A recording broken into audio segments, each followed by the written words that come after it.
tuzaguteranya nawe kubera ko wajya kubikora atari fisabilillah wabikoraga atari ukuvuga ngo urakunda idini. Hari abantu uyu munsi barimo gucuruza idini ya Allah subhanahu wa ta'ala ku giciro gito cyane. Hari abantu uyu munsi barimo kugenda hariya bakitwaza la ilaha illallah muhammadar rasulullah hanyuma bagasebya abantu. Hari abantu bari kwitwaza la ilaha illallah muhammadar rasulullah bagakora ubwangizi. Hari abantu barimo kwitwaza iryo zina bakagenda bagasenya imiryango. Hari abantu mu dini y'Islam no mu Islam Allah subhanahu wa ta'ala atkorohereza twa muri abo ngabo, ariko abo bantu barahari byamaje kugaragara. Cyese umuntu akiyorosa uw'Islam ko ari kuvugira uw'Islam akaza akaba yakwangiza ibintu byinshi ku bw'Islam. Niba uri umuyisilamu nyakuri ujye uba hamwe n'abayisilamu, kandi igihe uri umuyisilamu nyakuri wirinda ibikoresheje isoni ndetse n'ibiteye ubwoba, kandi niba hari icyo ufite ku mutima wakabwiye umuntu cyiza ahantu heza. Uyu munsi rero umuti n'urukingo nta bindi uretse ko igihe cyose uzashaka kuba mu nzira nziza ugashaka kugana Allah subhanahu wa ta'ala ugatera umugongo ibyo wari urimo ugasemba buri muntu wese abagiriye nabi cyangwa se utanabana no kubasemba bose ugasaba ku mutima bivuye ku mutima ugahanaguraho ikibi, hanyuma ugatangira kujya gute ugatangira kubiba ibyiza gusa kugira ngo ube uhumetse neza. Uyu munsi niba urutangira umuti na wundi wunyweho nanjye na unyweyeho nta kindi uretse gukora azkari aho uzaburi hose subhanallah alhamdulillah la ilaha illallah. Icyo gihe iyo wiyegereza Allah subhanahu wa ta'ala gutyo ukomeza kumusanga nawe atera intambwe nyinshi cyase akohereza ingabo nyinshi ziza zigufata zikubwira ati rwose komera. Hanyuma ikindi niba ushaka kumva ko uburanga bwawe buzaza buhora bubengerana bumeze neza ujya wita ku iswara cyangwa se ku bihagararo bya nijoro ugitaye ngo barandeba cyangwa se nibandeba. Iki gihe uzaba uri mu biganza bya Allah subhanahu wa ta'ala, kandi uzishimirwa nawe igihe cyose uzaba ufite uburanga bukeye mu bantu. Nta kindi uretse ko ari intsinzi hano ku isi, kandi ku munsi w'imperuka nabwo buzaba buri kwererana cyane. Ikindi nakubwira ko niba ushaka kwereka cyangwa se niba ushaka impuhwe za Allah subhanahu wa ta'ala ukumva ameze neza mu biganza bya Allah subhanahu wa ta'ala, nta kindi uretse guhozaho iswara z'umugereka ukajya ukora isengesho ry'itegeko hanyuma ugashyiraho amaswara y'imigereka. Ibi ngibi igihe cyose uzabikora uzaba uri mu biganza byizewe na Allah subhanahu wa ta'ala, kandi nta kintu na kimwe kizaguca mu myanya y'intoki cyangwa se ngo kigende wumve urababaye cyane. Allah azaguha icyizere, azaguha intsinzi, azaguha ibyiza mu buzima bwawe bwose. Imana iduhe kuba muri abo ngabo Allah yishimira kandi bakanashyira mu bikorwa. Uyu munsi abantu suko batumvisha inyigisho, kandi sinuko batize, sinuko wenda nta bumenyi badafite ku dini, ndetse abenshi babikora nkana, ariko inziza cyase inacyo nabaha nziza nuko nawe igihe cyose wahagarara ukavuga ati ntago nemeye gukomeza kuba mu bibi. Allah subhanahu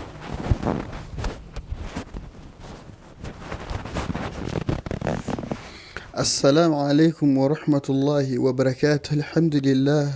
Alhamdulillahi rabbil alamin wassalatu wassalamu ala ashraf anbiya Muhammadin sallallahu alayhi wa sallam wa ala alihi wa sahbihi wa man tabi'ahum bi ihsan ila yawmiddin. Amma ba'd, ibadur rahman, usikum wa usin nafsi bi taqwallahi azza wa jalla. يا أيها الذين آمنوا اتقوا الله حق تقاته ولا تموتن إلا وأنتم مسلمون. Kuzushimira ndi bikuretse Allah subhanahu wa ta'ala bugaragara ndahira ko nandi Imana ikwiye gusengwa mu kuretse Imana imwe rukumbi. Nganahamya ko Muhammad sallallahu alayhi wa sallam ari numwe y'Imana kandi akaba n'umugaragu wayo, bikuye ku mutima nta wundi niringiye uretse Allah subhanahu wa ta'ala.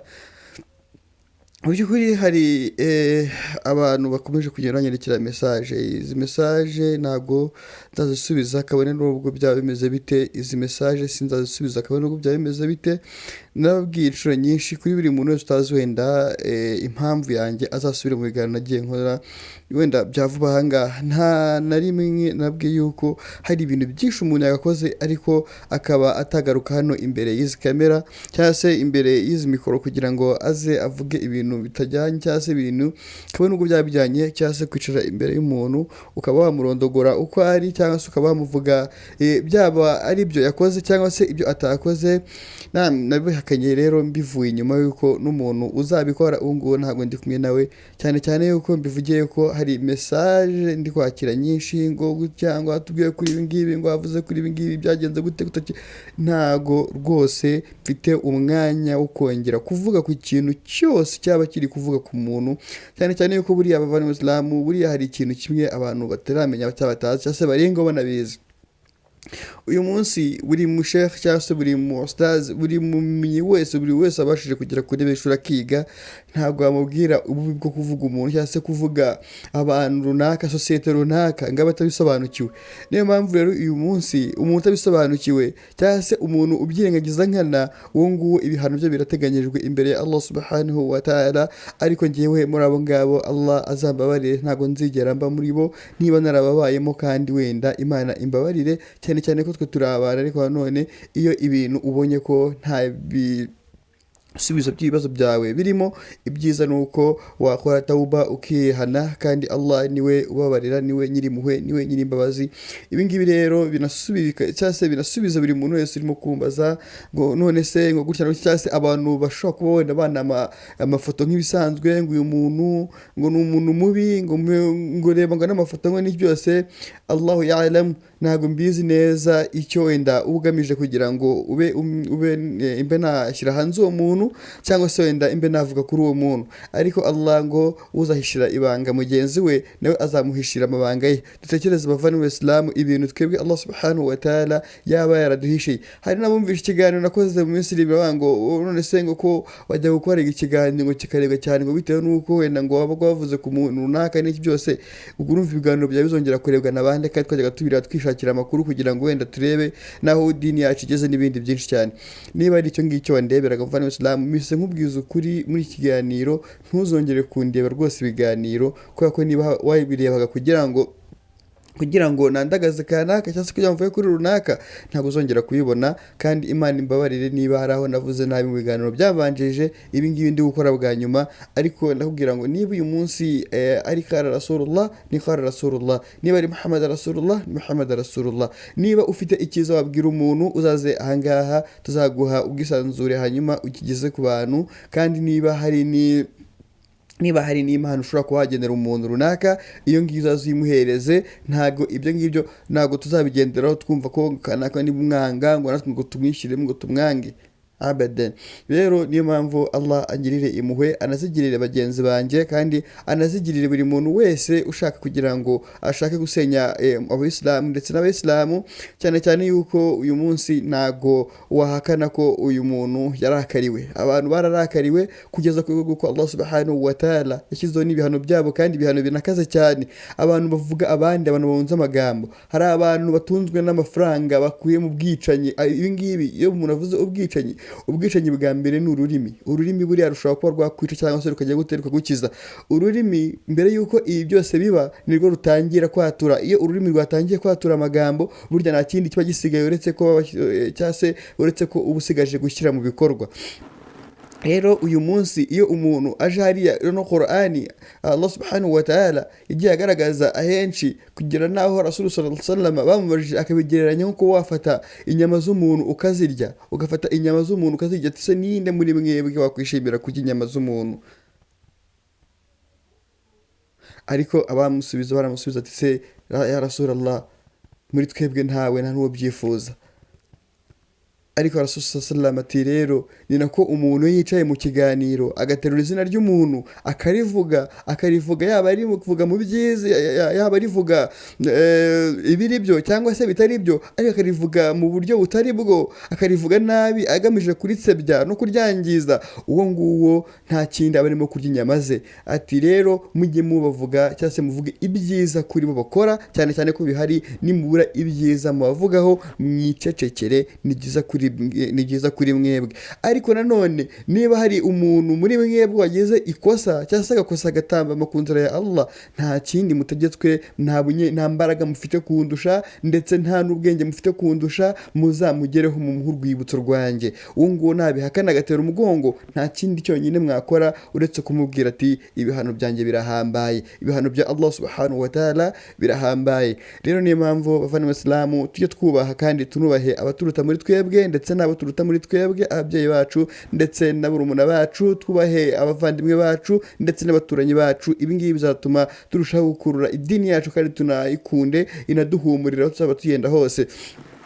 Nta muntu uzagera gutya ngo abibe urwango mu mutima we, uretse ko nta kintu azaba arimo kubaka mu mutima we, azaba arimo kubaka urwango, kandi urwango imbere Allah subhanahu wa ta'ala ni rawama ikomeye cyane. Umuntu uzabiba urwango wese umutima we akawudanangira, akumva yuko mugenzi we w'umuyisilamu cyangwa se atari umuyisilamu, akumva yuko ari umuntu uhabanye n'ibindi byose atekereza, uyu nguyu aribeshya imbere Allah subhanahu wa ta'ala. Yamasengesha akora nta hantu yagera, bya bikorwa byiza nta hantu byagera, bitewe n'uko mbere yuko ukunda ibyo ukunda byanze ubikundire mugenzi wawe, ibyo ngibyo bizarushaho kuba wakwera imbere Allah subhanahu wa ta'ala, kandi ukanamera neza muri sosiyete nyarwanda ndetse na sosiyete mu isi muri rusange.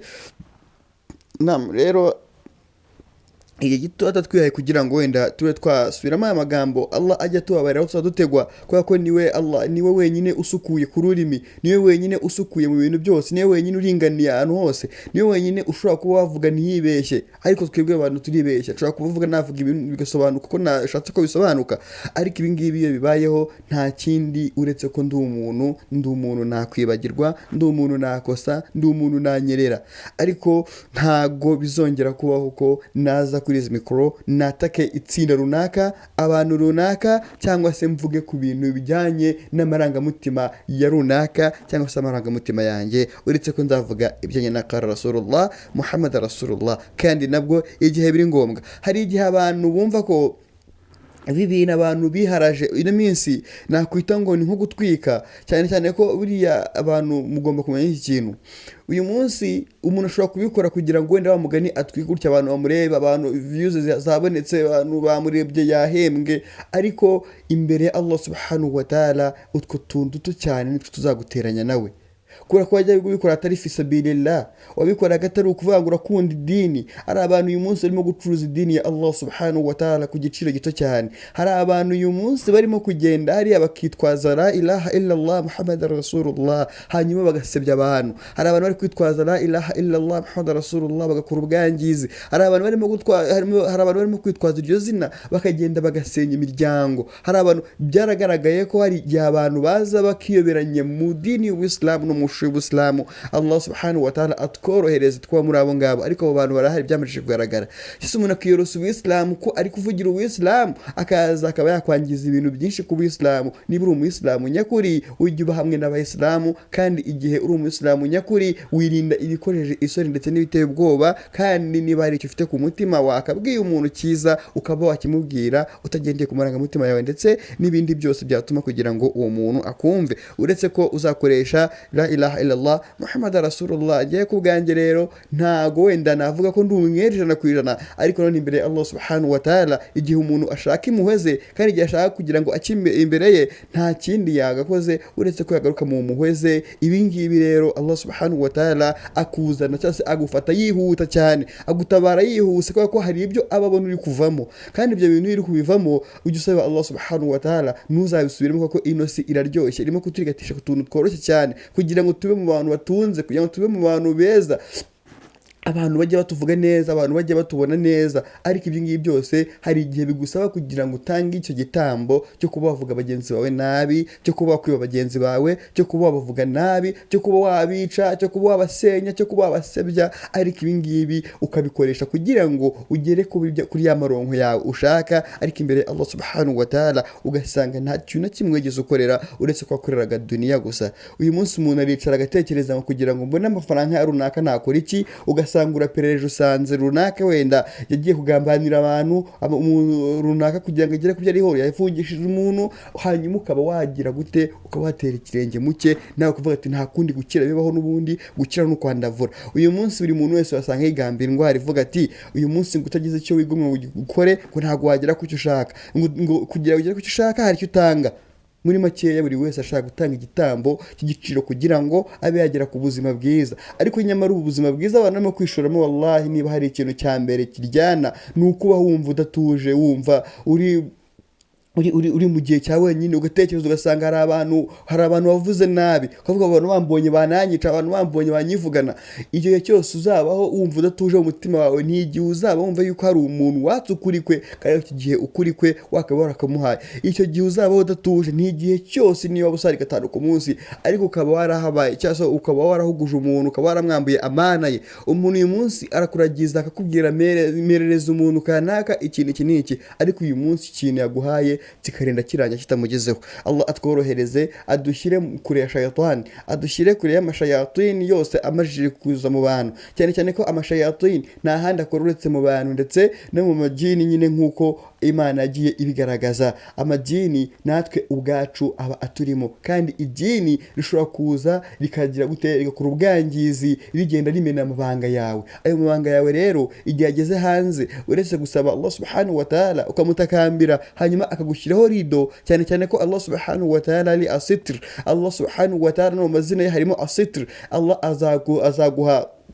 ugukomera, azagira gute, azagusitira, azagucisha mu muhanda mwiza, azagucisha ahantu hose ubona ibyiza, azaguha ibyiza, azaguha igihagararo cyiza, kandi igihe cyose uziringira Allah subhanahu wa ta'ala uzaba uri mu maboko meza, kandi uzaba urimo kugenda ugana ahantu heza. Uyu munsi rero umuti n'urukingo nta bindi uretse ko igihe cyose uzashaka kuba mu nzira nziza, ugashaka kugana Allah subhanahu wa ta'ala, ugatera umugongo ibyo wari urimo, ugasembaza buri muntu wese wabagiriye nabi, cyangwa se utanabona uko basaba imbabazi bose, ugasaba ku mutima, bivuye ku mutima ugahanaguraho ikibi, hanyuma ugatangira kujya gute, ugatangira kubiba ibyiza gusa kugira ngo ube uhumetse neza. Uyu munsi niba uri utangira umuti nta wundi wunyweho, nanjye nawunyweyeho, nta kindi uretse gukora azkari aho uzaba uri hose, subhanallah alhamdulillah la ilaha illallah. Icyo gihe iyo wiyegereza Allah subhanahu wa ta'ala gutyo, ukomeza kumusanga, nawe atera intambwe nyinshi, akorohereza cyangwa se akohereza ingabo nyinshi ziza zigufata zikubwira ati rwose komera komera komera komera. Hanyuma ikindi, niba ushaka kumva ko uburanga bwawe buzaza buhora bubengerana bumeze neza, ujya wita ku iswara cyangwa se ku bihagararo bya nijoro, witaye ngo barandeba cyangwa se ntibandeba. Iki gihe uzaba uri mu biganza bya Allah subhanahu wa ta'ala, kandi uzishimirwa nawe igihe cyose uzaba ufite uburanga bukeye mu bantu, nta kindi uretse ko ari intsinzi hano ku isi, kandi ku munsi w'imperuka nabwo buzaba buri kwererana cyane. Ikindi nakubwira ko niba ushaka kwiyereka cyangwa se niba ushaka impuhwe za Allah subhanahu wa ta'ala, ukumva umeze neza mu biganza bya Allah subhanahu wa ta'ala, nta kindi uretse guhozaho iswara z'umugereka, ukajya ukora isengesho ry'itegeko, hanyuma ugashyiraho amaswara y'imigereka. Ibi ngibi igihe cyose uzabikora uzaba uri mu biganza byizewe na Allah subhanahu wa ta'ala, kandi nta kintu na kimwe kizaguca mu myanya y'intoki cyangwa se ngo kigende wumve urababaye cyane. Allah azaguha icyizere, azaguha intsinzi, azaguha ibyiza mu buzima bwawe bwose. Imana iduhe kuba muri abo ngabo Allah yishimira kandi bakanashyira mu bikorwa. Uyu munsi abantu si uko batumvise inyigisho, kandi si nuko batize, si nuko wenda nta bumenyi badafite ku dini, ndetse abenshi babikora nkana, ariko inziza cyangwa se intashyo nabaha nziza nuko nawe igihe cyose wahagarara ukavuga ati ntago nemeye gukomeza kuba mu bibi. Allah subhanahu wa ta'ala ari mu bakwakira kandi agushyira mu biremwa bye byiza yishimira. Rero ndutekereza message yanjye atambutse, sinakongera na rimwe kuba navuga ku muntu cyangwa se kuvuga ku bantu. Iyi cyose nzaba nafite icyo kuvuga, sinzaza hano kuri urubuga ngo na uploading ikintu. Niba ari amafaranga nabonaga, Allah anyorohereze azacishe mu zindi nzira nziza. Subhana rabbika rabbil izzati amma yasifun, assalamu ala al mursalin walhamdulillahi rabbil alamin. Fassalamu alaykum wa rahmatullahi wa barakatuh.